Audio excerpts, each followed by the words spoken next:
Hello बच्चों, welcome back.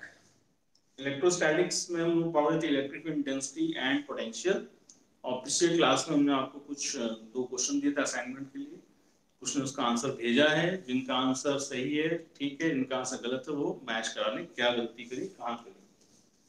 इसमें question दे रहा था बच्चों, पहला क्वेश्चन ये था कि एक हेक्सागन के 6 कॉर्नर्स होते हैं। जाहिर सी बात है, हेक्सागन में 6 कॉर्नर्स होते हैं।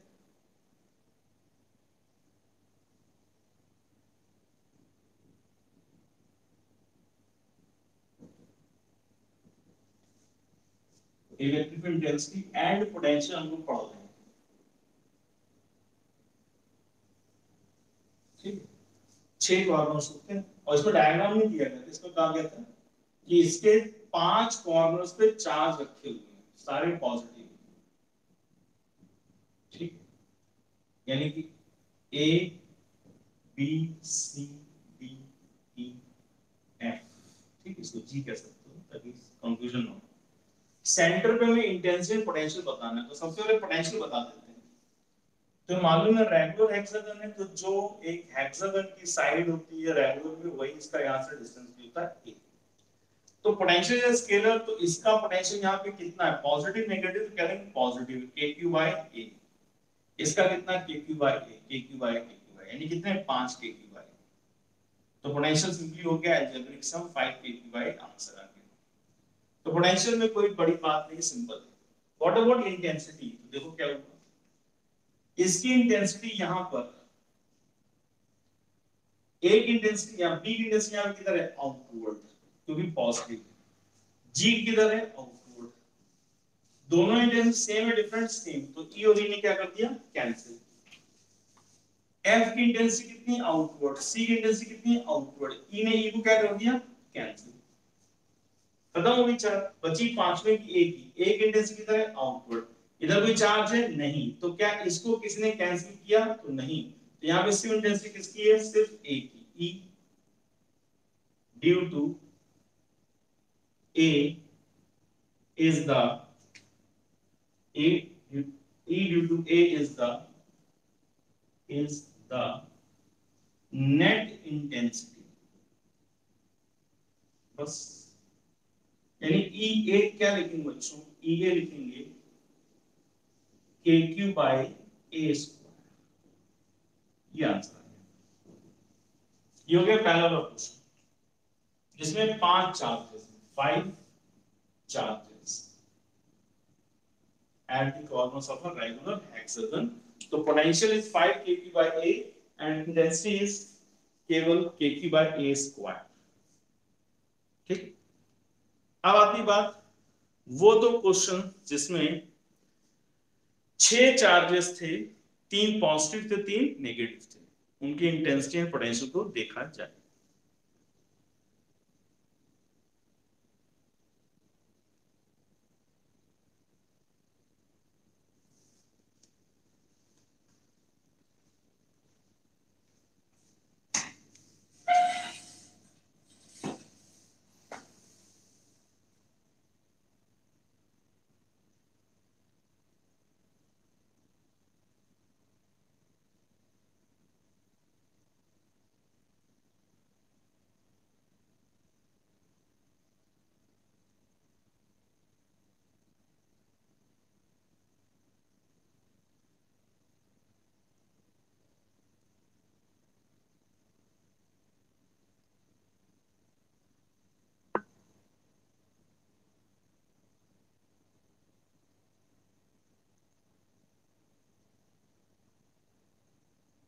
ठीक,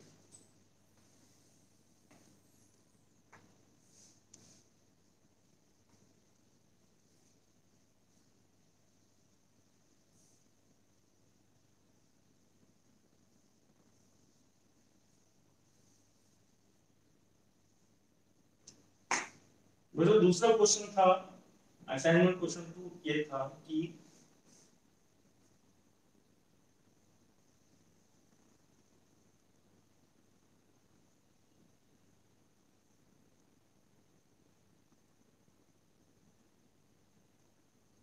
पहला पार्ट था कि 6 चार्ज तीन पॉजिटिव लगातार पॉजिटिव, फिर तीन लगातार negative. You have to find intensity and potential. तो पहले पोटेंशियल को निपटा लेते हैं।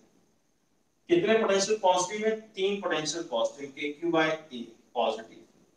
कितने पोटेंशियल नेगेटिव है? तीन नेगेटिव है, KQ बाय A। तो टोटल पोटेंशियल कितना हो गया? जितना पॉजिटिव उतना नेगेटिव, तो रिजल्ट इज जीरो। सिंपल, बात खत्म। पोटेंशियल के लिए हमें कोई वेक्टर साइन भी देखना होता है, सिंपल अलजेब्रिक सम करते हैं तो रिजल्ट जीरो आ जाएगा। बात आती है इंटेंसिटी की बच्चों, तो A B C D E F, ठीक, E की जगह G लिख देते हैं। तो A की इंटेंसिटी आउटवर्ड पॉजिटिव है, D की इंटेंसिटी इनवर्ड नेगेटिव। तो पॉजिटिव नेगेटिव E और E दोनों को जोड़ दो, कितना हो गया? 2E plus E, 2E। ठीक, बेटा माइक ऑफ रखो अपना, किसी का माइक ऑन है ऑफ कर ले। B की इंटेंसिटी आउटवर्ड, G की इनवर्ड, E और E 2E। C की इंटेंसिटी आउटवर्ड, F की इंटेंसिटी आउटवर्ड, E और E 2E। तो यहां पे तीन इंटेंसिटी दिखाई पड़ रही है बच्चों, तीन सेंटर पे। एक 2E ये है, एक 2E ये है, और एक 2E ये। ठीक, आई होप आप समझ गए। B से G की तरफ एक 2E, B से G की तरफ, A से D की तरफ एक 2E, E plus 2E, C से F की तरफ एक 2E। तो कितने जैसी हैं? तीन इस पॉइंट पर, 2E 2E 2E। ठीक, ये सभी इक्विलैटरल ट्रायंगल बना रहे हैं बच्चों। तो ये एंगल कितना है? 60 डिग्री। ये एंगल भी कितना है? 60 डिग्री। तो बच्चों 60 और ये 60, तो टोटल ये एंगल कितना हो गया? 120 डिग्री। अब जब ध्यान से देखो, तुम्हारे पास तीन वेक्टर हैं, A B C, ठीक है। इस वेक्टर को कह दो F या P कह दो, इस वेक्टर को भी P कह दो, इस वेक्टर को भी P कह दो। करके देखो, इन दोनों को समझो जरा। ये एक वेक्टर P है, ये वेक्टर P है, यानी 2E 2E कितने एंगल पर है? 120 डिग्री पर। और ये हम आपको दो तीन बार बता चुके हैं बच्चों कि दो इक्वल वेक्टर्स अगर इक्वल एंगल पर हैं तो रिजल्टेंट का फॉर्मूला है, तो याद रखो 2p cos θ/2। और सिंपली एक बात याद रखो, तो लिख देते पूरा रिजल्टेंट, क्या तुमको बार बार याद दिलाएं, जिनको याद होगा वो समझ में हम क्या कह रहे हैं। 120/2 कर दोगे, 2p into cos 60 कितना होता है बच्चों? cos 60 होता है हाफ, 2p into 1/2 क्या आएगा? p। तो ये बात तुमको पहले ही बता चुके हैं कि अगर दो वेक्टर्स इक्वल वैल्यू के हैं, अगर a और b की वैल्यू इक्वल है और इनके बीच का एंगल 120 डिग्री है, तो रिजल्टेंट हमेशा p के बराबर ही आता है। ये बात हमने कहा, इसको याद कर लो। प्रूविंग चाहते हो तो प्रूविंग देख लो, 2p cos θ/2 के रिजल्ट से इसको हम निकाल लेते हैं। तो सब कट गया, ये 2 हाफ ऑफ तो बच गया p। या याद कर लो, अगर a और b बराबर है, p के बराबर, और एंगल 120 है, तो जो रिजल्ट है वो p के बराबर ही आएगा।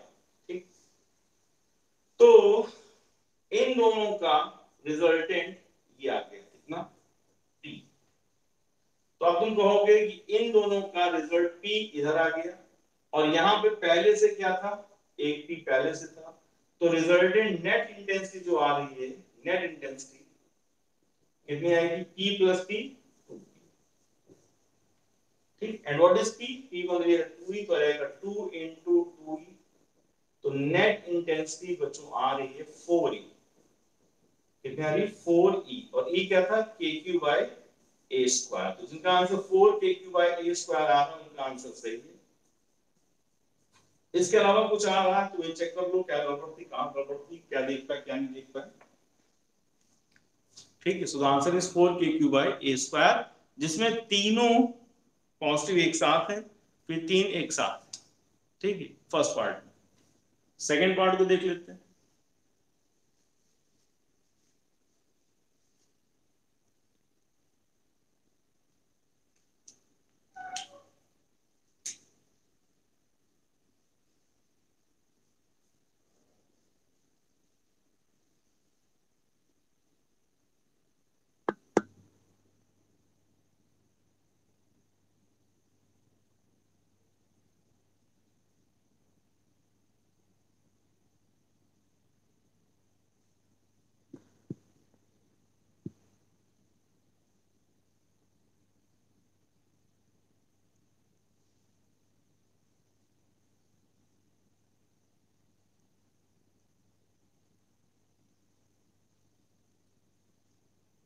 ठीक,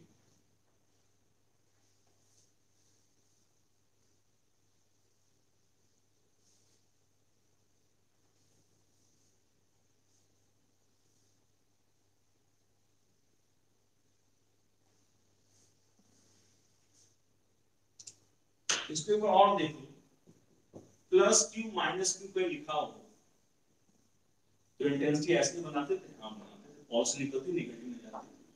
इसकी इंटेंसिटी निकली ई, इसकी भी ई है, इधर इंटेंसिटी कितनी होगी 2। अब इस तरह के तुम्हें हमने 3 सेट दिखा दिए, 3 सेट दिखा दिए। 3 सेट का मतलब समझो जरा, माइंड को सेट करके समझो, कंफ्यूजन मत पड़ने दो। कंफ्यूजन हो जाता है तो क्लियर थिंकिंग बड़ी दिक्कत आती है। ठीक है, क्लियर थिंकिंग में बहुत दिक्कत आती है।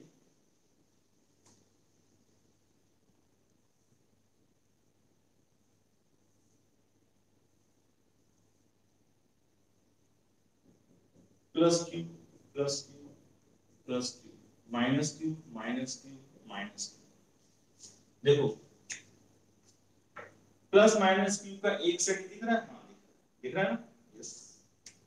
इनकी जो इंटेंसिटी कितनी है, इन ये दिख रहा है प्लस माइनस का एक सेट क्या है 2, ये दिख रहा है एक सेट 2। ठीक, अब यहाँ पे पहले ये देख लो, पहले ये देख लो और ये देख लो, इसको मत देखो थोड़ी देर के लिए।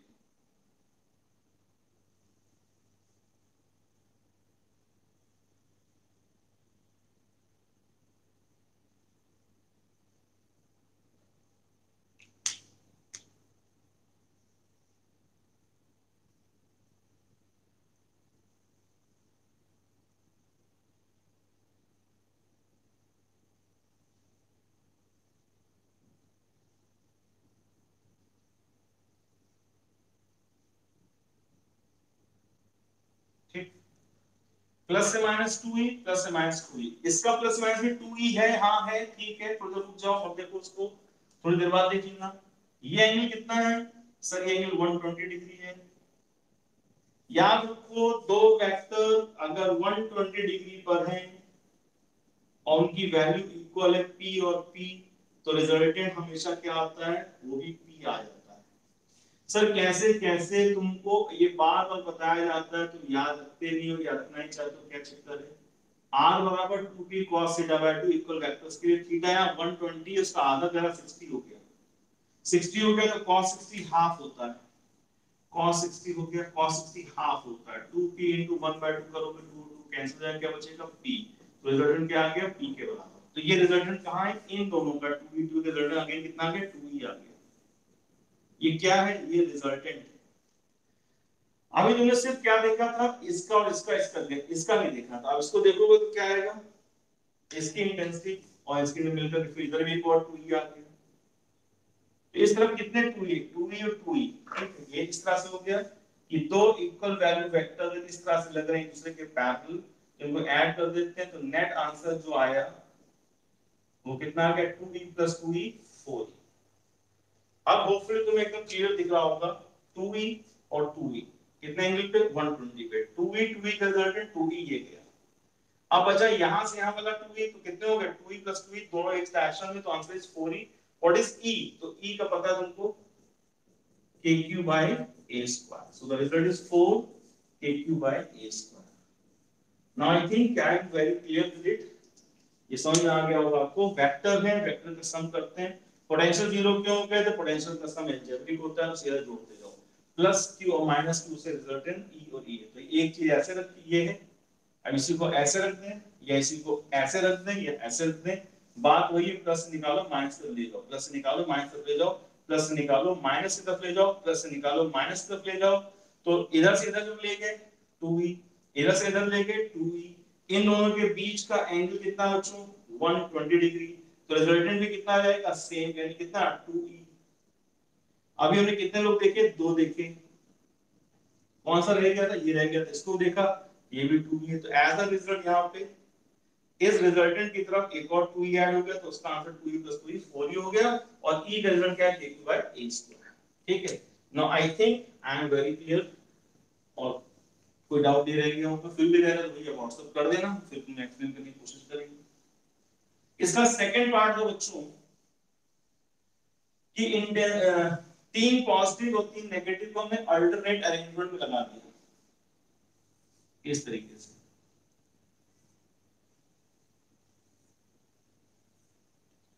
Plus Q minus Q plus Q minus Q plus Q minus Q, ठीक है, यहां पूछा। तो फिर दिमाग में क्या है कि प्लस की माइनस क्यू के रखा दिखेगा, कहीं प्लस की माइनस क्यू रखा दिखेगा, तो हमारी लाइंस ऐसे बनेंगी, इसकी ई इसकी दोनों ऐड हो कितनी होगी 2e। तो towards from positive to negative the lines are the magnetic field is 2e, ये दिमाग में बैठ गई। तो इधर देखो, प्लस से माइनस की तरफ बना लो 2e, प्लस से माइनस पर बना लो 2e, इस 2e के बीच में कितना है 120, इनका रिजल्टेंट बना लो, ये आएगा रिजल्टेंट, ऑब्वियस सी बात है कितना आएगा 2e आएगा। सही है, क्यों, क्योंकि दो वेक्टर्स इक्वल वैल्यू के एंगल 120 रिजल्ट 2e आएगा। अभी हमने क्या देखा था, एक प्लस से माइनस देखा, दूसरा प्लस से माइनस देखा, तीसरा प्लस से माइनस का सेट है बाकी, हां सर बाकी कौन सा ये वाला। तो इसका जब प्लस से माइनस तुमने देखा, इससे प्लस से माइनस देखोगे तो इसका प्लस माइनस कितना है 2e, वो इधर जा रहा है, ये जा रहा है, और इन दोनों का जो 2e 2e का रिजल्ट था वो कहां था, वो इधर आ रहा था। तो एज अ रिजल्ट में क्या दिख रहा है इस पॉइंट पर, रिजल्टेंट 2e है और इन दोनों का जो 2e है वो इधर जा रहा है, इनके बीच में कितना एंगल हो गया 180 डिग्री, अपोजिट है, इक्वल वैल्यू है और अपोजिट डायरेक्शन में। तो यहाँ इंटेंसिटी क्या होगी बच्चों, इस केस में नेट इंटेंसिटी आती है आपकी 0। यहाँ कोई आंसर नहीं आ रहा, यहाँ पे मतलब कोई वैल्यू सॉल्व करके नहीं आ रही, यहाँ पे रिजल्टेंट इंटेंसिटी 0 है और रिजल्टेंट पोटेंशियल अगेन 0 है। क्यों, क्योंकि वही बात फिर से यहाँ पे कि तीन पॉजिटिव पोटेंशियल और तीन नेगेटिव पोटेंशियल है। पोटेंशियल को हमें सिंपल एल्जेब्रिक लेना है, तो तीन पॉजिटिव तीन नेगेटिव। इंटेंसिटी 0 क्यों हो गई, बिकॉज प्लस माइनस से जो लाइंस जुड़ रही हैं निकल रही हैं वो 2e है, दो 120 डिग्री पर है, उनका रिजल्टेंट भी 2e हो गया, और तू तीसरा जो सेट बना प्लस माइनस का उसने इस 2e को कैंसिल कर दिया, सो द इंटेंसिटी इज 0। तो जिनका आंसर 0 आया है सेकंड वाले केस में intensity and potential both are 0, that is the correct answer. जिनका पोटेंशियल 0 नहीं आ रहा है वो पता नहीं किस तरह सोच रहे हैं बच्चों, ध्यान रखो पोटेंशियल का सम जो पोटेंशियल को ले रहे हैं वो स्केलर सम है, तीन पॉजिटिव पोटेंशियल होंगे तीन नेगेटिव होंगे, टोटल 0 आ जाएगा। चाहे इस सिस्टम में चार्जेस का अरेंजमेंट कुछ भी कर दिया जाए, ultimately intensity ultimately potential will be 0। Intensity depend करेगा चार्ज के अरेंजमेंट पर, क्योंकि वो वेक्टर सम होता है। ठीक है, चलो, तो हमने लास्ट में स्टार्ट कर दिया था इलेक्ट्रोस्टैटिक पोटेंशियल एनर्जी का कॉन्सेप्ट, उसमें थोड़ी सी बात बताई थी, अब उसी को आगे कंटिन्यू किया जाए।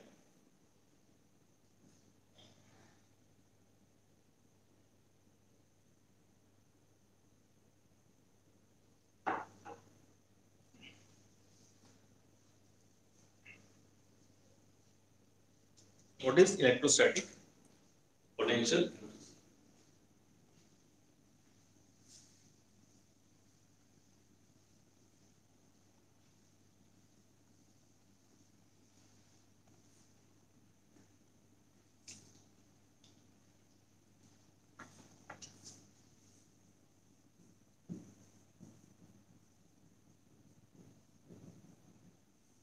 ठीक, तो हमने इसे जनरल फॉर्म लिखा था m into q into v, and potential energy of any charge in any potential v is qv। और हमने पढ़ दिया था, पहला हेडिंग डाल दी हमने, potential energy of two charge system.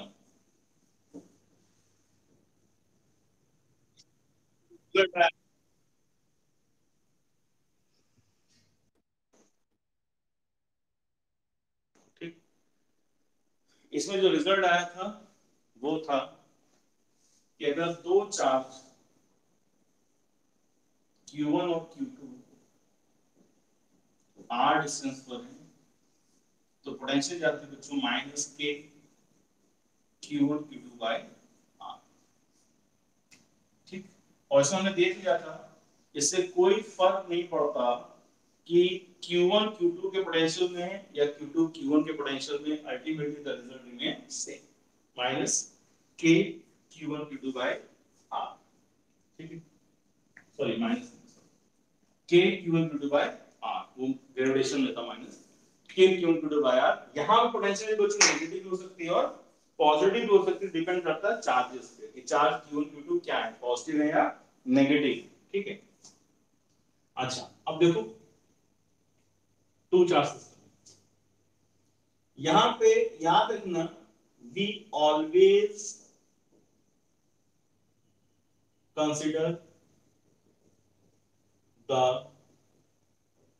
Polarity, polarities यानी कि साइन, पोलैरिटी मतलब साइन, चार्ज पॉजिटिव है कि negative, you always consider the polarities of the charges। ठीक, यहां पे हम चार्जेस की पोलैरिटी को हमेशा कंसीडर करते हैं। ठीक, तो इसमें क्या होता है, थिंकिंग टाइप क्वेश्चन बन जाता है और उसमें बच्चे सोचते हैं कि बड़ी बात पूछ ली, बहुत आसान बात है। जैसे एग्जांपल है, छोटी सी बात, एक छोटा सा इलस्ट्रेशन इस चीज को समझने के लिए। If potential energy of two charge system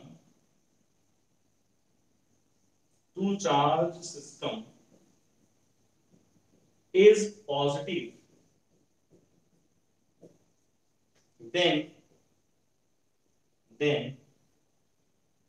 the charges in a charge must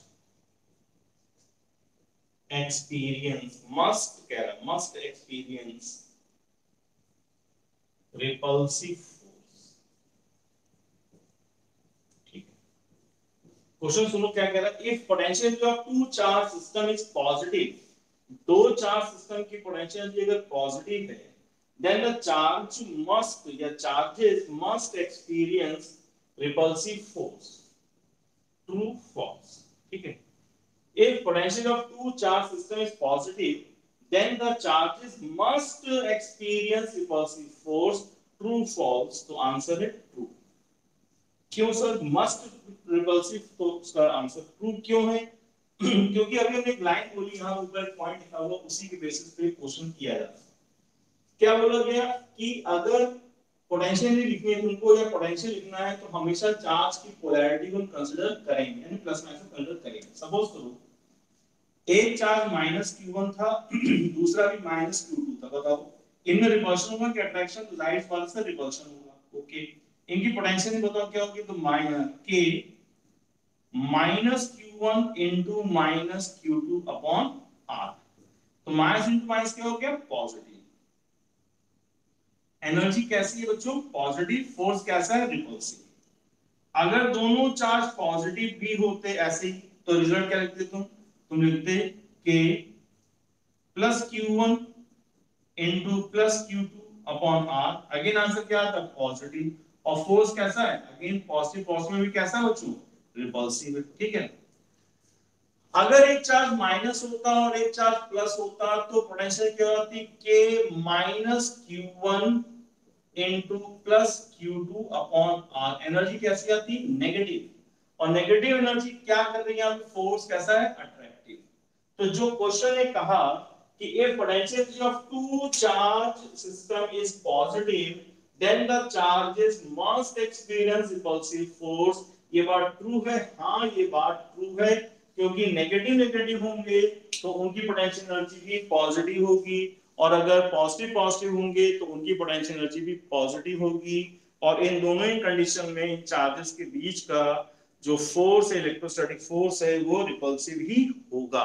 ठीक, तो दूसरा क्वेश्चन जो बन जाता है, इसको लिखने की जरूरत नहीं है, उसको आप याद रखेंगे कि if for two charge system, if for two charge system potential energy is negative, potential energy is negative, then the force between the charges must be attractive। तो ये बात भी ट्रू हो जाती है। ठीक है, तो इन दो बातों को हम एक समरी में कर लेंगे। पहले इसको लिख लीजिए, एग्जांपल्स लिखने की जरूरत नहीं, लिखना चाहिए लिख लेना अपने मन से, अदरवाइज क्वेश्चन को ट्रू फॉल्स को लिख लो, that is more than enough. और दो पॉइंट लिख लेंगे ताकि बात आगे याद रहे। ठीक, इधर लिखो।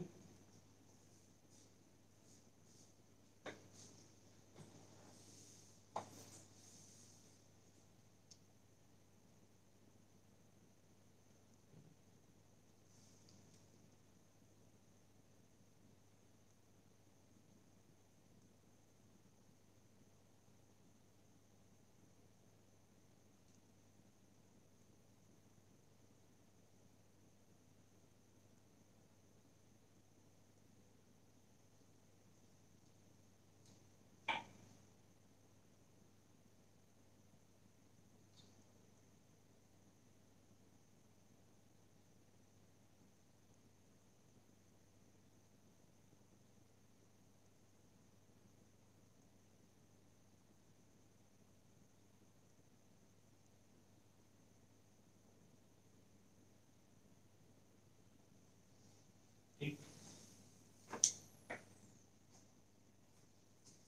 अब दो पॉइंट लिखेंगे, इनको याद रखेंगे।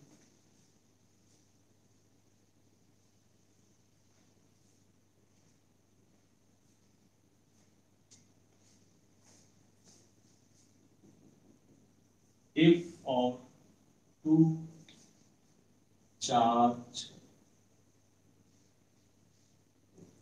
system potential energy is positive, the charge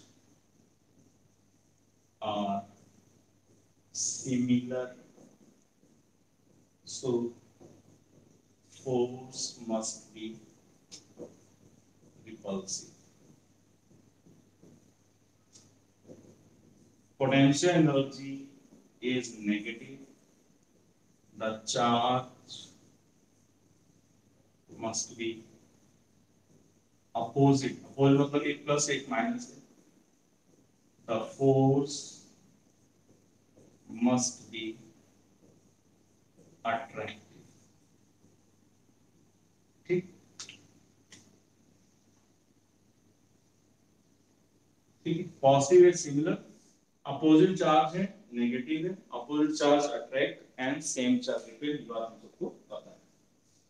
ठीक, तो ये दो पॉइंट आप याद रखेंगे, काम आएंगे ना। अब potential energy of two charge system का एक और यूज देखा जाए। ठीक है, काफी ज्यादा इस पे क्वेश्चंस आपको मिलेंगे बुक्स में, तो इसका एप्लीकेशन क्या है, थोड़ा सा मैकेनिक्स के साथ कोरिलेटेड। देखो,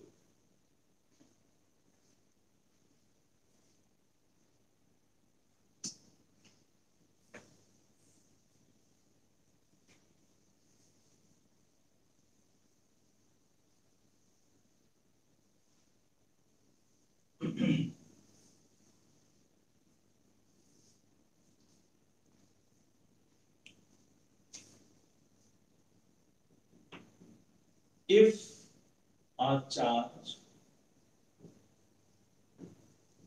capital Q is placed at the origin, find the work done, charge capital Q is placed कर दो या कह सकते हो fixed at the origin, fixed मतलब जान नहीं सकता, fixed at the origin, find the work done in shifting a charge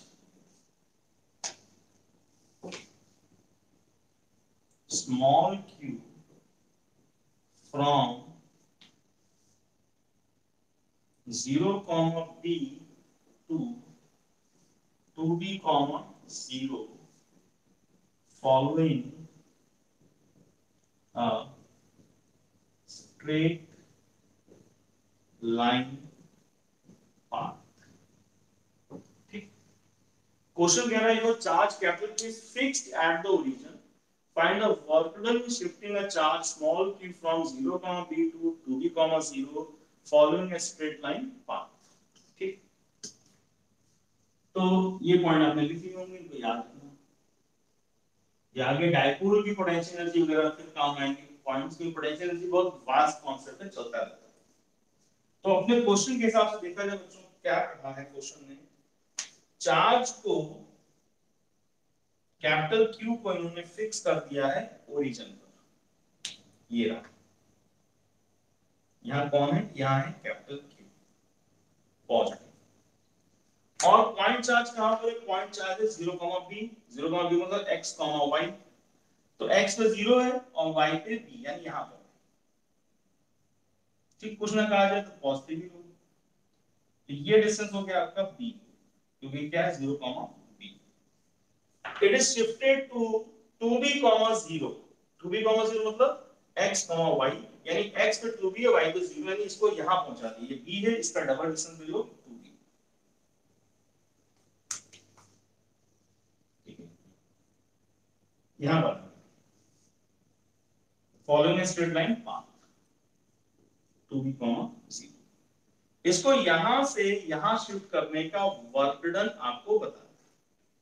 ठीक बात, तो पहले जो चार्ज b पे था तो यहां पोटेंशियल था v1, यहां पहुंचा जहां पोटेंशियल है v2। ठीक, तो मैकेनिक्स से हमारे पास एक कॉन्सेप्ट चलता रहता है, उसका नाम है फ्रॉम वर्क एनर्जी थ्योरम।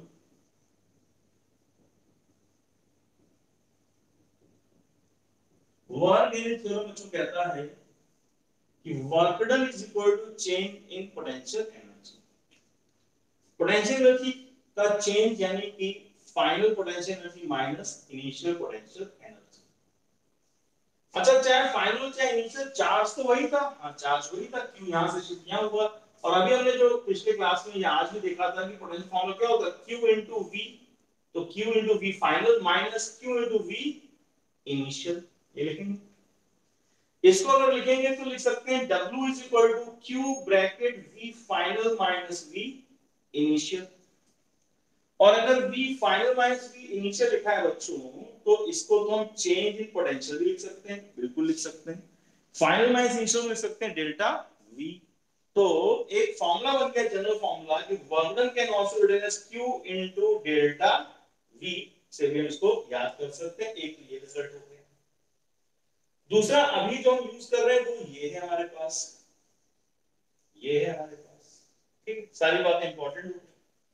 अब जो पढ़ने आ रहे हैं वो ज्यादा इंपॉर्टेंट नहीं, वो तो तुम्हें पता ही है, क्या पता है, W बराबर Q फाइनली यहां पर है, तो तुमको मालूम है किसी भी पॉइंट चार्ज से r डिस्टेंस पे पोटेंशियल फॉर्मूला क्या होता है बच्चों, kq/r होता है। जब तुम यहां पर हो तो v2 की जो वैल्यू है वो जाएगी kq/r, और यहां से r के लिए क्या लोगे, 2b।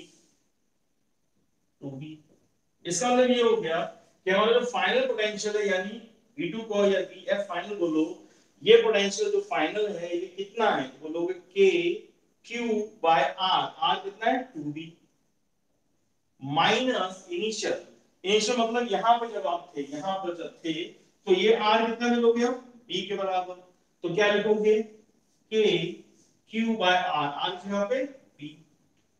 तो क्या लिखा हुआ है, आधा माइनस एक, kq/2b माइनस kq/b, तो आएगा माइनस हाफ की plus half.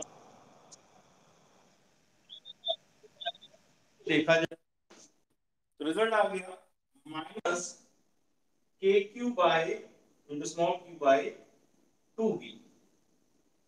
This is the result, minus kq by 2b।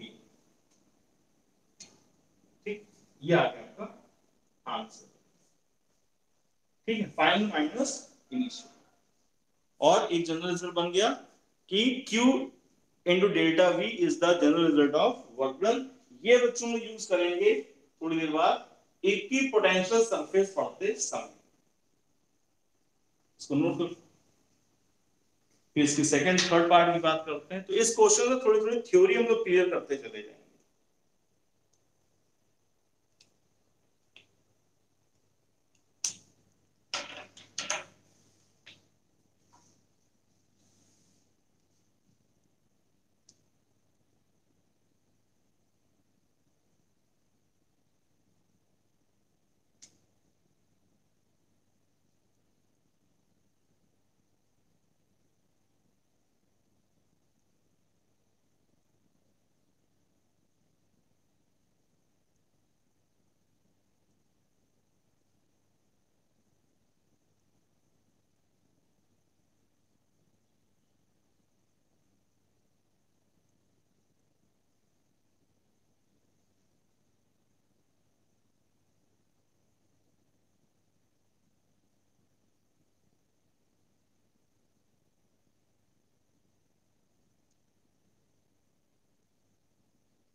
अब द हाईलाइट करने वाली बात क्या है, इसमें बोला गया है कि following a straight line path, है ना, इस स्ट्रेट लाइन पाथ का क्या सिग्निफिकेंस है तो देखते हैं। फिलहाल आप ये सारी बातें बच्चों याद रखेंगे, यहाँ delta U primary finisher Q, और ये चीज हाईलाइट कर लेंगे, ठीक।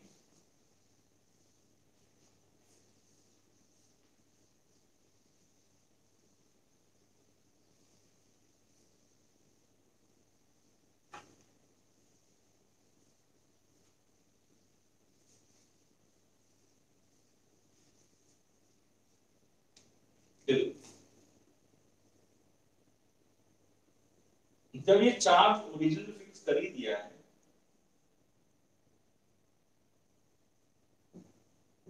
ठीक, और तुम इसको यहां से ला रहे 0,b से ला रहे थे 2b,0 पर following a straight line path, ठीक। तो याद रखना बच्चों, आप स्ट्रेट लाइन पाथ से आते या आप इसको कर्व करके ले आते या आप उसको लहराते हुए ले आते जिगजैग पाथ से, कोई भी पाथ आप फॉलो करते वर्क डन यही आता, क्योंकि इनिशियली आप यहीं पर थे और फाइनली आप यहीं पर ही आए।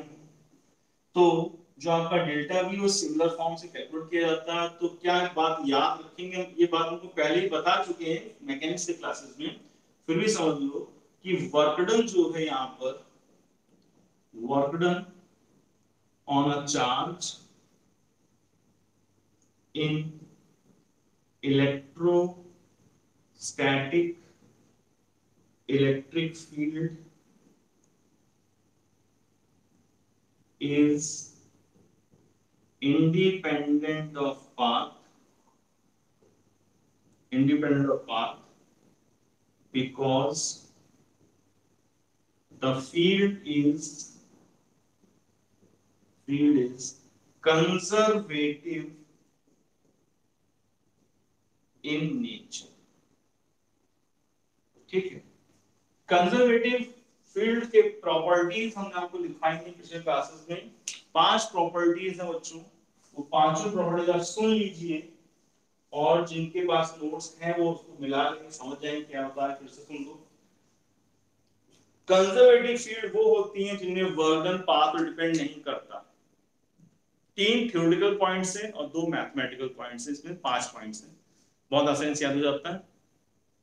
जो थ्योरेटिकल है वो अपने आप ही सब जुड़े आपस में दूसरे से। पहला point, work done is independent of path, है ना। तो दूसरी बात है, जाहिर सी बात है, पाथ पे डिपेंड नहीं करता, पाथ पे डिपेंड नहीं करता तो किस पे करता है, तो क्या देंगे, work done depends only on initial and final positions, independent of path, एक पॉइंट। दूसरा point, work done depends only on initial final positions.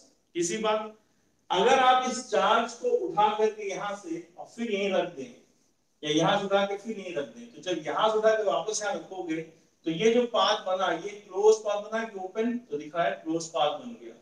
Close path में मतलब कि जहां से आपने उठाया वहीं लाके रख दिया, चाहे ये पाथ गोल हो, चाहे ये ट्रायंगुलर हो, चाहे ये जिगजैग हो, चाहे कुछ भी हो, अगर लाके यहां रखा, वापस वहीं लाके रखोगे तो it will form a closed path. तो तीसरा पॉइंट ये हो गया कि work done for a closed path is always zero. ठीक है, तीनों थ्योरेटिकल पॉइंट्स आप समझ लें। पहला point, work done is independent of path, तो किस पे डिपेंड करता है, work done depends only on initial final positions of the body या चार्ज। तीसरा point, work done in a close loop या close path is always zero, क्योंकि क्यों जीरो, क्योंकि इनिशियल फाइनल पोजीशन सेम हो गई। तीन पॉइंट थ्योरेटिकल, दो पॉइंट मैथमेटिकल। कंजर्वेटिव फील्ड में जो फोर्स होता है, कंजर्वेटिव फील्ड में जो फोर्स होता है, that always obeys inverse square law. Conservative field में जो फोर्स होता है वो हमेशा इनवर्स स्क्वायर लॉ को ओबे करता है। ठीक, और आखिरी पांचवा point, force is also equal to negative energy gradient. Force is also equal to negative energy gradient. ये वाला पॉइंट अभी हम आपको वेरीफाई करवा देंगे। फिलहाल ये बात हमको पता ही है, force inverse proportional R square, क्यों, क्योंकि कूलम्ब का तो पढ़ ही रहे हैं, k q1 q2 by r square, ये बात सही है। कंजर्वेटिव फील्ड में फोर्स r स्क्वायर के इनवर्सली होता है। और पांचवा पॉइंट्स को अभी वेरीफाई करेंगे कि force is equal to negative energy gradient. Energy is scalar but उसका ग्रेडियंट हमेशा वेक्टर होता है, जैसा हम बताते आ रहे हैं बार बार कि हर क्वांटिटी चाहे वो स्केलर चाहे वेक्टर हो, उसका ग्रेडियंट हमेशा वेक्टर होता है। ठीक है, ये कैसे आया ये भी आपको समझा देंगे। फिलहाल पांचों पॉइंट आपको याद हो गए होंगे। पहला point, work done is independent of path. Number 2, work done depends on initial final position. Number 3, work in a close path is always zero. Number 4, force obeys inverse square law. पांचवा point, force is also equal to negative energy gradient. ठीक है, conservative field कौन कौन सी है, तो एक तो तुम देख ही रहे हो, इलेक्ट्रोस्टैटिक इलेक्ट्रिक फील्ड, और दूसरी दो एग्जांपल है, दो फील्ड आपकी इलेक्ट्रोस्टैटिक कंजर्वेटिव होती है, एक है आपकी इलेक्ट्रोस्टैटिक इलेक्ट्रिक फील्ड और दूसरी बच्चों ग्रेविटेशनल फील्ड। ये दोनों ही फील्ड्स कैसी हैं बच्चों, कंजर्वेटिव इन नेचर है। ठीक है, तो सर यहाँ पे देखो, अपने आप सोचो, ग्रेविटेशनल फील्ड में जो था, ग्रेविटेशनल फील्ड में फोर्स क्या था, G m1m2 by r square. हाँ, वहां पर भी फोर्स क्या हो रहा है, इनवर्स का लॉ पे कर रहा है। ठीक है, तो ये दो फील्ड्स हो गई कंजर्वेटिव इन नेचर, और इनके 5 पॉइंट, 3 थ्योरेटिकल, 2 मैथमेटिकल याद हो गए होंगे। पहला, वर्डन फिजिबल में वर्डन पाथ पे डिपेंड नहीं करता, किस पे करता है, इनिशियल और फाइनल पे डिपेंड करता है, और क्लोज लूप में वर्डन जीरो होता है। चौथी बात, वर्ड फोर्स इनवर्स का लॉ भी करता है। पांचवा point, force is also equal to negative energy gradient. Conservative field के एग्जांपल्स क्या हैं, तो पहला एग्जांपल है इलेक्ट्रोस्टैटिक इलेक्ट्रिक फील्ड, दूसरा है ग्रेविटेशनल फील्ड। तो सवाल ये आता है सर नॉन कंजर्वेटिव कौन है, तो याद रखो, इलेक्ट्रिक फील्ड दो तरह की होती है बच्चों, याद रखना, ये आपने 12th में नहीं पढ़ा होता है। इलेक्ट्रिक फील्ड दो तरह की होती है, एक होती है स्टैटिक चार्जेस की फील्ड, स्टैटिक चार्जेस की फील्ड को हम कहते हैं इलेक्ट्रोस्टैटिक इलेक्ट्रिक फील्ड, और दूसरी होती है बच्चों इंड्यूस्ड चार्ज की field, the field produced by the induced charge, उसको कहते हैं इंड्यूस्ड इलेक्ट्रिक फील्ड। और इंड्यूस्ड इलेक्ट्रिक फील्ड जो होती है that is non conservative in nature. तो नॉन कंजर्वेटिव फील्ड का एग्जांपल क्या है, इंड्यूस्ड इलेक्ट्रिक फील्ड। तो इसका मतलब क्या हो गया, इलेक्ट्रिक फील्ड दो तरह की होती है, हाँ दो तरह की होती है। एक due to the static charges, इसका नाम है इलेक्ट्रोस्टैटिक इलेक्ट्रिक फील्ड, और दूसरी due to the induced charges, उसका नाम है इंड्यूस्ड इलेक्ट्रिक फील्ड। दोनों फील्ड्स, दोनों इलेक्ट्रिक फील्ड हैं, दोनों में क्या डिफरेंस है, जो इलेक्ट्रोस्टैटिक फील्ड है वो कंजर्वेटिव है, और जो इंड्यूस्ड इलेक्ट्रिक फील्ड है वो नॉन कंजर्वेटिव है। ठीक है, ये पॉइंट्स होपफुली आपको याद हो गए होंगे, इनको याद रखेंगे, अलग अलग टाइम पे अलग अलग जगह पे यूज करने होंगे। ठीक है, moving to the next question, इसी का सेकंड पार्ट बना के कर देते हैं ताकि आपको समझ में आ जाए कॉन्सेप्ट क्या है कैसे है।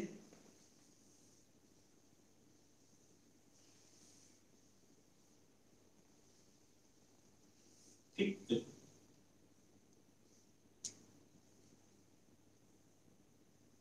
दो चार्ज क्वेश्चन आया हुआ है, तो थोड़ा चेंज हम कर दे रहे हैं इसमें। दो चार्जेस हैं, ये सेंटर ऑफ द सर्किल है, ये रेडियस आर है, तो ये भी जाहिर सी बात है आर, ये प्लस क्यू है, ये माइनस क्यू। एक charge capital Q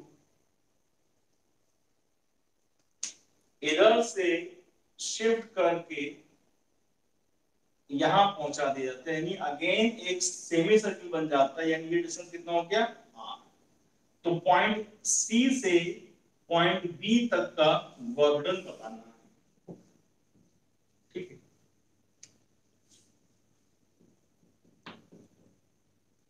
find the work done in shifting a charge capital Q from C to B following a semicircular path. Circular path में कैसे लिखेंगे? फॉर्मिंग अ सेमी सर्किल कैसे? Forming a semi circle, ठीक, इसको बताना है। ठीक है, तो इसमें करना क्या है, तुम्हें यहां पे सिर्फ एक बात ध्यान रखनी है कि सी पर पोटेंशियल क्या था, ये था हमारा इनिशियल पोटेंशियल। बी पे पोटेंशियल क्या होगा, ये हमारा फाइनल पोटेंशियल। सी पे पोटेंशियल क्या था, इनिशियल। बी पे क्या है, फाइनल। और वर्डन का फॉर्मूला हमारे पास बच्चों क्यू कौन है, कैपिटल क्यू ले, capital Q V final minus V initial. ठीक, ये कैलकुलेशन कर लेनी है, आंसर आ जाएगा। तो साथ साथ कर लेते हैं। तो इनिशियल पोटेंशियल अगर आपको निकालना है बच्चों, तो क्या दिख रहा है, माइनस का K Q by R plus का के क्यू बाय आर, तो इनिशियल पोटेंशियल तो हो गया जीरो। समझ लीजिए, समझिए, minus K Q by capital R due to the minus K Q by capital R due to the negative charge. यहां पे क्या होगा, minus K Q by R plus इसका पोटेंशियल क्या होगा, के क्यू बाय आर। तो initial potential कितना हो गया, जीरो। तो जानिए, यानी कि सी का पोटेंशियल ये हो गया। बी का पोटेंशियल बता सकते हो, बिल्कुल बता सकते हैं। कैसे? बी पे जो पोटेंशियल है वो प्लस क्यू का कितना होगा, प्लस क्यू का K Q by capital R, कैसा, पॉजिटिव। बी पर माइनस क्यू का पोटेंशियल कितना होगा, तो कह दो कि minus K Q by distance, minus K Q by distance. यहां से लेके यहां तक का डिस्टेंस क्या बच्चों, R plus R plus R, कितना हो गया, 3r। बात समझो, बी पे सी में पोटेंशियल इसका माइनस क्यू का, minus Q Q by R, plus Q का, plus Q Q by R. क्योंकि ये जो सी पॉइंट था वो माइनस से और प्लस से बराबर के डिस्टेंस पर, तो फाइनल इनिशियल पोटेंशियल जीरो दिख रहा है। लेकिन बी पॉइंट जो है बच्चों, बी पॉइंट वो प्लस क्यू और माइनस क्यू से बराबर के डिस्टेंस पर नहीं है। बी पॉइंट पॉजिटिव से कितना डिस्टेंस पे, कैपिटल आर डिस्टेंस पर है, और माइनस से कितना डिस्टेंस पे, तो यहां से जोड़ दो आर प्लस आर, कितना, 3r। तो बी का जो पोटेंशियल वो जीरो नहीं आया, कितना आया, तो ये हम सॉल्व कर सकते हैं। तो वी हो गया, यानी जो फाइनल पोटेंशियल हो गया हमारे पास, कितना हो गया, के Q by are 1 minus 1 by 3, that is 2 by 3 k q by r। ये हो गया हमारा फाइनल पोटेंशियल, यानी V का पोटेंशियल। बस, वर्क डन का फॉर्मूला हमारे पास है, वर्क बराबर capital Q into V final minus V initial. ठीक है, ये स्मॉल q है, ठीक है, V final minus V initial. तो क्या लिख दोगे, कैपिटल Q V फाइनल तो भी निकाल ही लिया, 2 by 3 K Q by capital R, minus बीच में कितना था, जीरो। तो वर्क डन बच्चों आ गया कितना, 2 के क्यू क्यू बाय 3r। ये आ गया हमारा आंसर।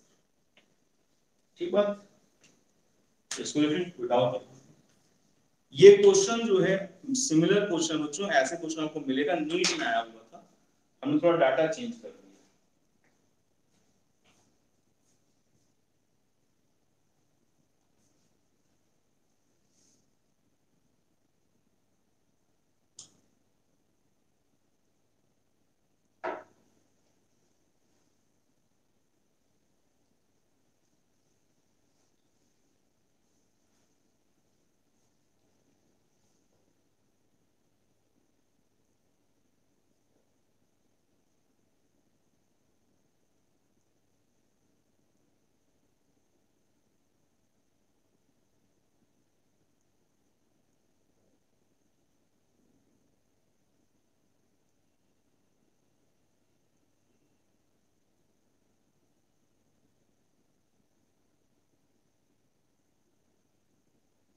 ठीक, तो अब देखो बच्चों, नेक्स्ट क्वेश्चन देखो।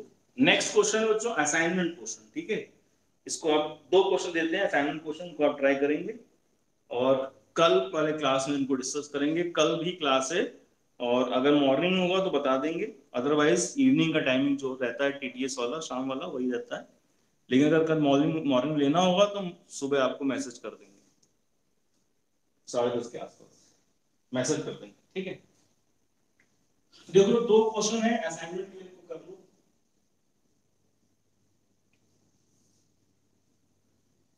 ट्राई कर लो, सोल्यूशन भेज देना हमको।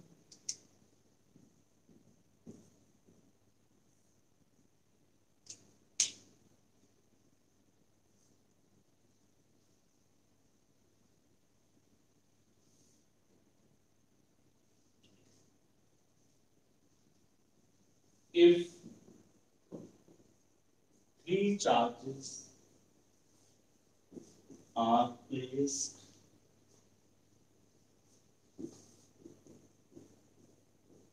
at the corners of an equilateral triangle,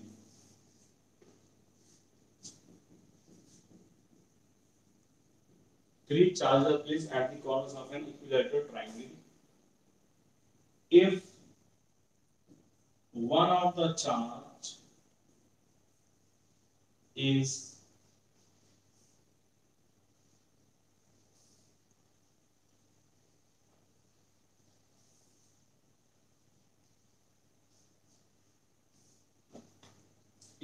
shifted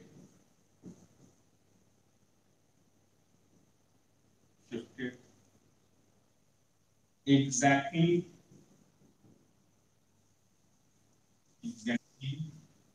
at the middle of the other two charges, middle of the other two charges on the on one of the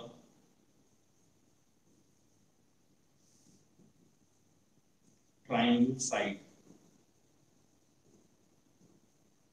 Find the work done. ठीक, इस question में तो diagram भी दिया हुआ है, से बोला गया take three charges plus Q, take side of the triangle small,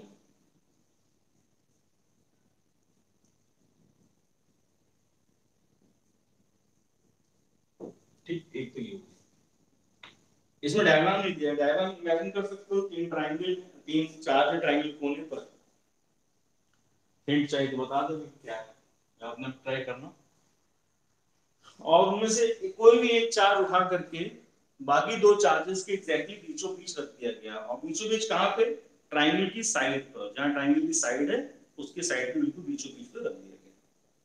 तो इसकी शिफ्टिंग में वर्डन कितना हो ये जानना चाह रहा है। If three charges plus q plus small q are placed at the corners of an equilateral triangle, If one of the charge is shifted exactly at the middle of other two charges on one of the triangle side, find the work done. Take side of the triangle small l. इसको try करना और ये वाला कर लो.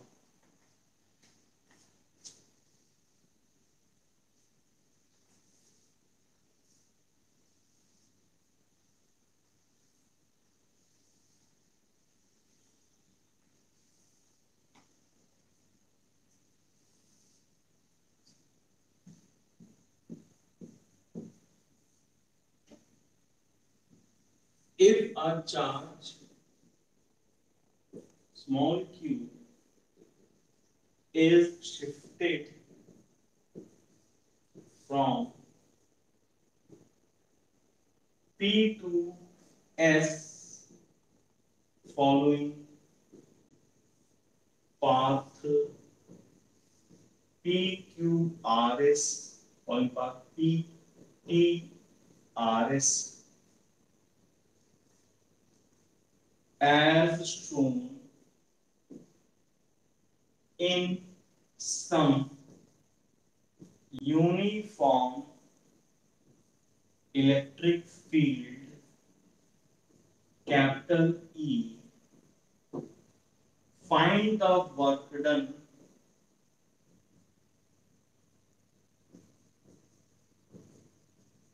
in shifting of this charge. ठीक, इसमें diagram दिया हुआ है.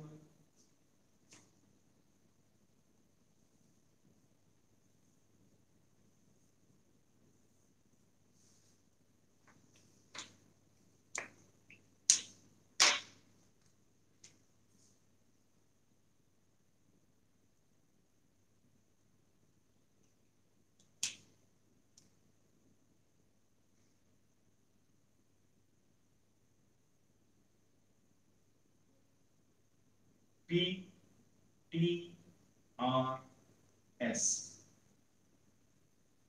P से T, T से R, R से S, ये पाथ फॉलो किया इसने. P के कोऑर्डिनेट्स दिए गए हैं A, B. T के दिए गए हैं 0, 2B. R के दिए गए हैं A, -B. और S के दिए गए हैं 0, 0, यानी S है ओरिजिन. और चार्ज शिफ्ट किया बच्चों P से T, T से R, R से S इन सब uniform electric field capital E. बहुत ही कॉमन क्वेश्चन है बच्चों ये, बट ट्राई करना इसको. ठीक है, थोड़ा दिमाग लगाना. इसमें भी वर्डन पूछा जा रहा है. इससे पहले भी तुमने क्वेश्चंस करे उसमें वर्डन ही तुमने निकाला है. क्या यूज करोगे इसमें, क्या दिमाग लगाओगे, तो ट्राई करना. और इधर उधर किताबों से सोल्यूशन मत देखा करो कि किताबें पलट ली, सोल्यूशन देख लिया और छाप के सर को बता दिया, तो इसमें कोई मजा नहीं. आपने आप ट्राई करिएगा, नहीं कर पाए कोई बात नहीं, लेकिन इधर उधर के सोर्सेस रिसोर्सेज से इसको नहीं सॉल्व करेंगे आप. ठीक है, तो इसको लिख लीजिए बच्चों. This is the second question. इसका आंसर सोल्यूशन आप हमको व्हाट्सएप कर सकते हैं आफ्टर सॉल्विंग, और डिस्कस करेंगे कल वाले क्लास में. That's all for today. लिख करके आप लॉग आउट कर सकते हैं. Bye bye. अपना अपने आसपास लोगों का ध्यान रखें.